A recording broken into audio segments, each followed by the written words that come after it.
Welcome to Bleav In 76ers with your hosts, former 76ers point guard Eric Snow and two Sixers fanatics in Marcus and Teja Dash. Bleav In 76ers is presented by betonline.ag. BetOnline remains your number one source for all your basketball betting this season. Get analysis of every play, prop, and point at BetOnline. You'll find the latest odds, team matchups, and game trends at BetOnline. BetOnline is your basketball headquarters this season. Head to the website today or use your mobile device to sign up and receive your 50% welcome bonus on your first deposit. Be sure to use our promo code BLEAV, that's BLEAV, to receive your bonus. BetOnline.ag, where the game starts.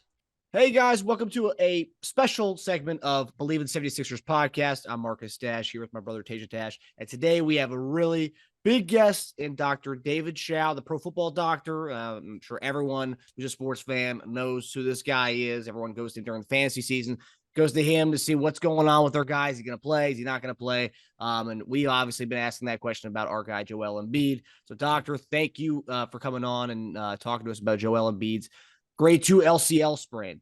Yeah, thanks for having me. It's a pleasure to be on. And yeah, I know it's kind of weird, right? It's pro football doc. Why am I talking basketball? But I've actually worked with the Bulls and Timberwolves. And on our Sports Injury Central panel, the website we run, sixscore.com, John Heffernan is a longtime former Bulls doctor. He was even featured on the Last Dance. So we have doctors that are experienced in NBA basketball as well. I don't promote my personal basketball knowledge as much because I spent 17 years at a head team position in the NFL. The basketball experience is more than most anyone else out there talking from the NBA, but not the same as football. But happy to talk and give some perspective. Of course, we don't work off of insider information. We work off of insider knowledge. Myself and the other pro sports team doctors were, quote, in the room when it happened, so we can interpret what coach speak or the team or players or sources are saying, as well as the direct video and what it means. Cool.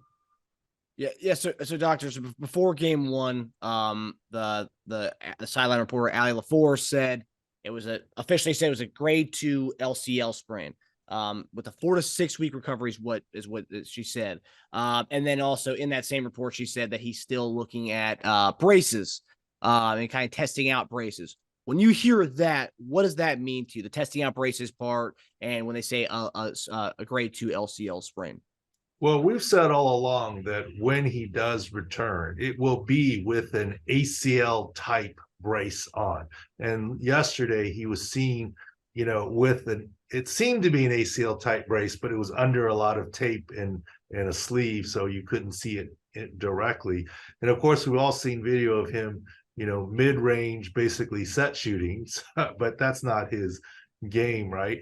So here's the concern that I have. Look, we try and play it straight. I hope he returns to play. I think he has a chance to return to play, but there's no question there's a major ligament injury. The biggest worry that we've had all along is that looking at the video, it's very unusual to have an isolated LCL sprain with nothing else injured. The question is what goes with it. We have thought, based on video, there may be some very mild, don't freak out when I use these 3 letters. I'm not saying he can't return or will need major surgery, not saying that at all, but a minor ACL sprain as well going along with the LCL. They do come in patterns like that. But the bottom line is the management is still the same. You got to get rid of the swelling, get his function back, and protect him with the brace. In terms of course, everyone wants to know timeline. Of course. Yeah, in a normal sense, 4 to 6 weeks from a grade 2 LCL, sure, but that's sort of cookie cutter. Joel Embiid has played through a lot before, including a meniscus tear last year, et cetera. But the question is, how soon can the medical staff get him back with tricks of the trade? And when he returns, by the way, he's not going to be 100%. But here's the thing. He also got reportedly a platelet-rich plasma injection. Yep. And that usually takes at least 2 weeks to start to work and kick in. We're only a little over a week right now. So I think, based on what I've seen, it's really far-fetched to think that he's playing game 2. It would be a pleasant surprise if he plays game 3. Let's try and be pleasantly surprised if the timeline can be rushed. Wow. Wow. Good and bad in there, right? Like injuries. You got some pluses and minuses. So we talked about our show yesterday. Would you say this type of injury is more impactful of like stability, or is it like a pain tolerance issue, or both? Well, it's not a completely unstable knee. It's a grade 2, right? Simplistically, 1 is mild, 2 is moderate, 3 is severe or complete. So the fact that it's not a 3 is good news. Do I expect his knee to be flopping around and unstable? No. Do I expect him to potentially feel some instability with certain motions, as big as he is, as he's running, jumping, cutting? Maybe. And so the brace is to help him with that, but also to help not make it a grade 3, which then might need surgery. And obviously he is now officially the MVP, right? And the Sixers want to protect him as well. And you kind of talked about it right there too. You mentioned like the movements. With an LCL, we don't know what the pairing ligament is that you mentioned, but what movements will that impact the most? Do you see as far as on the court in his play?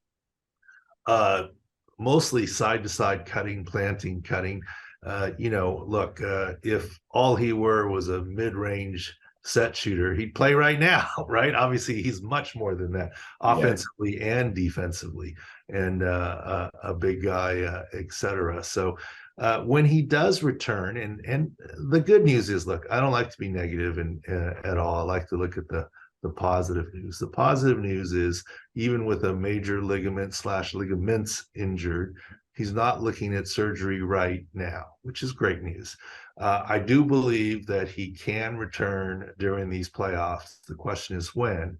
However, when he does return, we do something at Sports Injury Central called SIC scores. SIC scores. Very useful for fantasy and whatever. What percent is this guy from the norm? Let me tell you, so far from what I've seen, when he returns, he's not going to be up in the 90s. He's going to be lucky to be in the 80s or 70s. We haven't set a return SIC score yet for him, but it likely is in the 70s or 80s at best. So you're going to get some of Joel Embiid. And look, 70% of Joel Embiid is way better than no Joel Embiid. But this is where, obviously the team and teammates stepped up in game 1. Obviously Harden carried the load for right now. Look, let's see what happens the rest of the way. So obviously I'm not a doctor. When we talk about, it sounds weird to me when people are like, and not you, other people in general, oh, he probably won't play game 2, but game 3, I could see it. That's 2 days away, right? So if you can't play at all in game 2, going from that to full throttle in game 3 sounds like a massive jump to me, right? Well, look, I agree with you, and thanks for having me on. I apologize for the lighting. I'm between surgeries here, so great. You're in character. Are you kidding me? Well, I took off these props. All you needed was your like stethoscope around your neck. We get you in court right now. No. I'm an orthopedist. Stethoscopes aren't really part of what it would go with the character witness. The character. Well, here, I'll put the mask and hat back on. Exactly. Now, you're right. Return to play and recovery is not a light switch. Okay. I say to patients all the time, if you have my next knee scope, okay, if it's a 6-week recovery timeline, it's not like 5 weeks and 6 days you can't do anything, and at the 6 weeks you do everything. It's all gradual and stepwise. So right now the reports are he's done some running. Let's see how he responds with swelling. That's fine. Some running is not NBA basketball. I think we've all seen some pictures of I don't know if that was an athletic trainer or an assistant coach who's probably as tall or maybe shorter than I am, guarding and providing some resistance to Joel Embiid on the practice court. That's not NBA basketball, right? And you're right. There's no possible way that he can go from, let's say, not playing game 2. And I get it. You got at least a split coming home. That's a good thing. Not playing game 2 to being 100% in game 3. That just doesn't happen.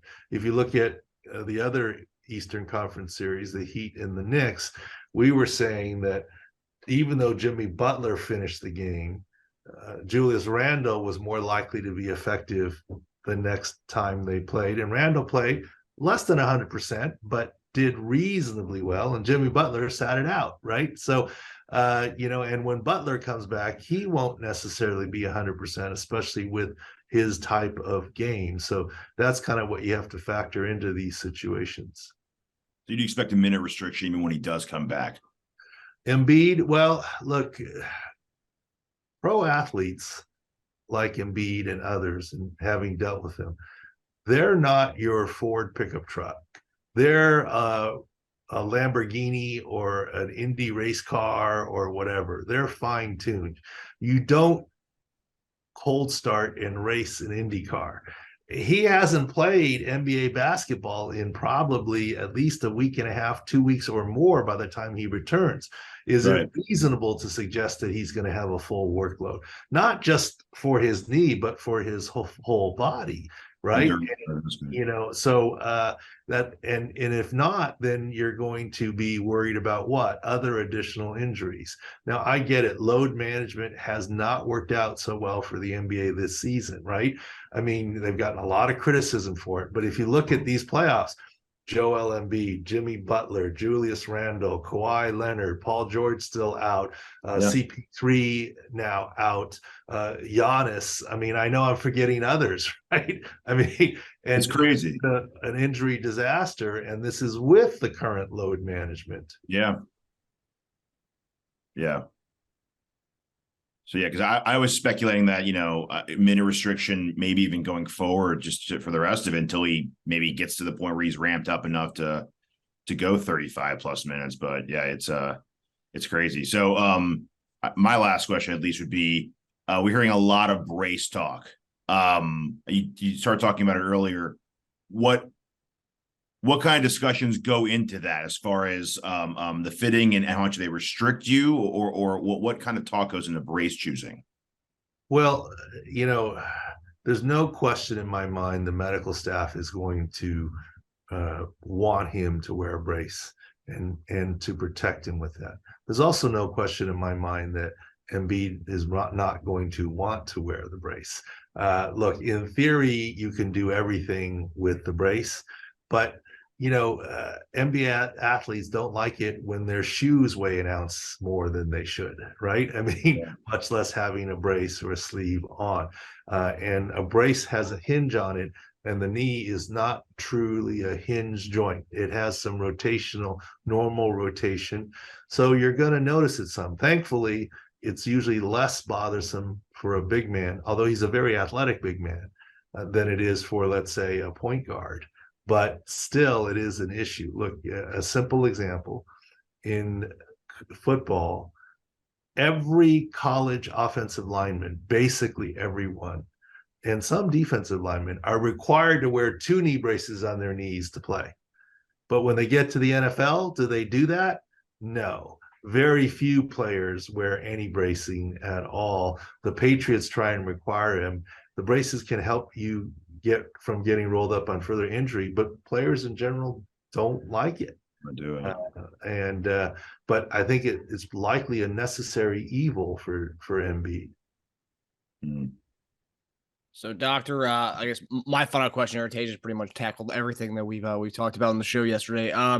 If you were a betting man, I don't know if you are or not, but where would you bet if we're to expect to see Joel Embiid back in game action? What game would you say that's the game I think he should come back?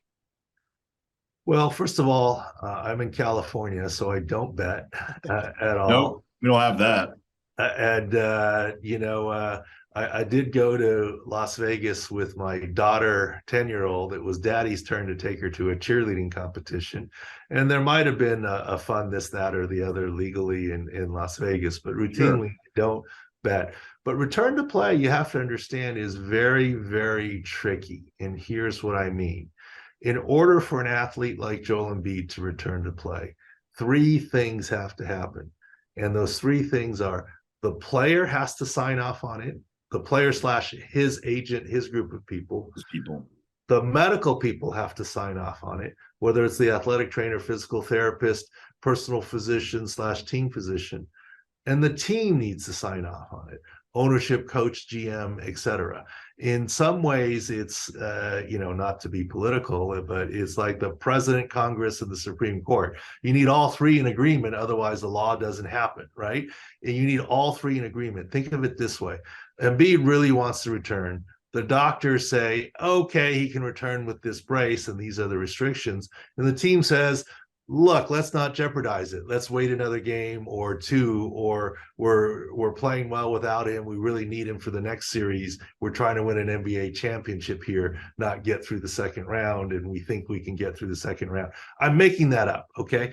Yeah. Certainly the team can say, let's go. The medical says, let's go. And Embiid, or maybe his agent, says, no, you shouldn't push it or something, right? I don't think that's going to happen. Embiid is a guy who wants to play through. But this is why return to play and picking a game is very difficult, because a player could return, but then again, at what level? And, there's a decision to be made is, okay, if he's 70% this game, we can get him to maybe 80 the next game. Let's wait another game, right? So it's a guessing game. But I won't avoid your question. I would be very, very surprised if he plays game 2. I think he has a chance to play some game 3, but far from a guarantee. I would say almost using NFL old terms, on the doubtful side, but not ruled out for game 3.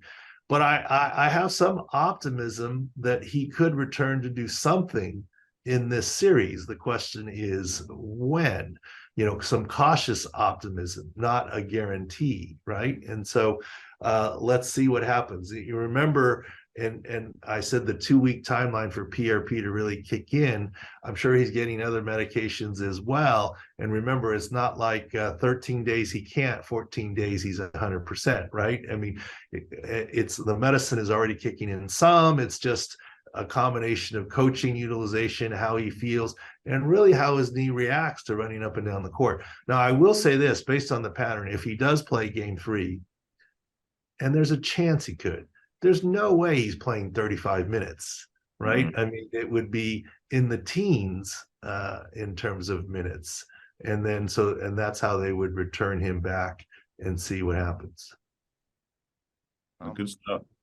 Thanks a lot, Doctor. And hopefully game 3, he is coming back to play. That'd be amazing. Back in Philadelphia, he's receiving his MVP trophy that night. So it would be all ducks in a line for that. But Dr. David Chao, thank you for coming on. If you guys aren't following him at Pro Football Doc online, and as well as a Six Score, what's the how can people find you? SICscore.com, Sports Injury Central. We're really the only site that does injury analysis versus injury reporting. And we cover all sports, all major injuries, and, give you the latest information. And really, for fantasy season for football, Sick Insights is going to be really helpful. What does questionable mean? Questionable and playing, or questionable and out? And what is his target load? And we literally give individual grades. And you can turn on free notifications there. So when you draft your lineup, you can say, okay, I'll just get notified on these players and always be up to date. Yeah, awesome. Thanks a lot, Doc. And you are one of the best follows all year long for all our obsessed sports fans like us, but definitely during fantasy. But in general, though, I mean, I got to say, I haven't been a favorite with Philly fans because, over time, or Philadelphia fans in general, between commenting on some Eagles injuries over time, back to Carson Wentz, to, several times on Joel Embiid. But I will say this, I mean, Bryce Harper, we're the ones that said we're not surprised. And we fully, before the season started, we said he'll be back well ahead of the All-Star break. And guess what? He will hit and hit well. Yeah. The UCL really won't affect him. Shohei Ohtani did it. He's doing it a little bit quicker than Shohei Ohtani, but he's not playing right field this season. He's the DH. So at least that's some good news for Philly area fans.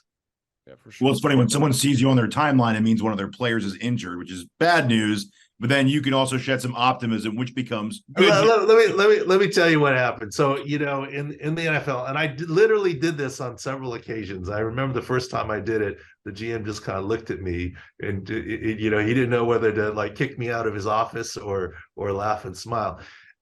We do injury reports on Monday after Monday, you know, injury checks.